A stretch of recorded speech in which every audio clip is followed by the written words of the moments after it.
Hello বন্ধুরা, welcome to বাবিস kitchen. একটু আগে ছেলের বায়না কি না, মা গরম পড়েছে একটু লস্যি বানাও। ব্যাস, ছেলের বায়না, কিছু করার নেই, চলো করি। কিন্তু ভালো লাগে বলুন? সবসময় এই এত খাটাখাটনির পর এত বায়না, কিন্তু গরম পড়েছে লস্যি খেতে কার না ভালো লাগে? আমাদেরও ভালো লাগে। চলুন সেটাই আপনাদের সাথে শেয়ার করি। ছেলের যখন বায়না, এবার লস্যি করতে কি কি লাগছে? লস্যি করতে লাগছে চিনি, একটু বিট নুন, ঠান্ডা জল, টক দই তো অবশ্যই লাগছে, আর লাগছে বরফ।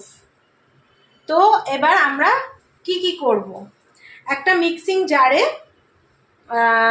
প্রথমে চিনিটা নিয়ে নেব, ঠিক আছে? আপনারা পরিমাণ মতো চিনি নেবেন, কোনো অসুবিধা নেই। তারপরে আমরা টক দইটা নিয়ে নেব। এখানে আপনার 250 মতো টক দই রয়েছে। টক দইটা নিয়ে বিট নুনটাও দিয়ে দেবো পরিমাণ মতো। আমরা খুব একটা লস্যিতে চিনি খাই না, মানে আমি বা আমার ছেলে কেউই অতটা চিনি খাই না, একটু কম মিষ্টিওয়ালাই চিনি খাই, মানে লস্যি খাই, সরি, একটু কম চিনিওয়ালা লস্যি খাই। তো এটাকে আমরা এবার ঢাকা দিয়ে প্রথমে ব্লেন্ড করে নেব।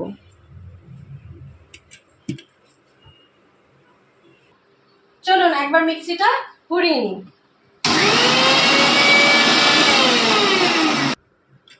একটুখানি মিক্সিতে এটা ঘুরিয়ে নিয়েছি দইটা। এবার এর মধ্যে আমরা অ্যাড করে দেবো একটু বরফ এবং ঠান্ডা জল দিয়ে এটাকে আরেকবার ব্লেন্ড করে নেব।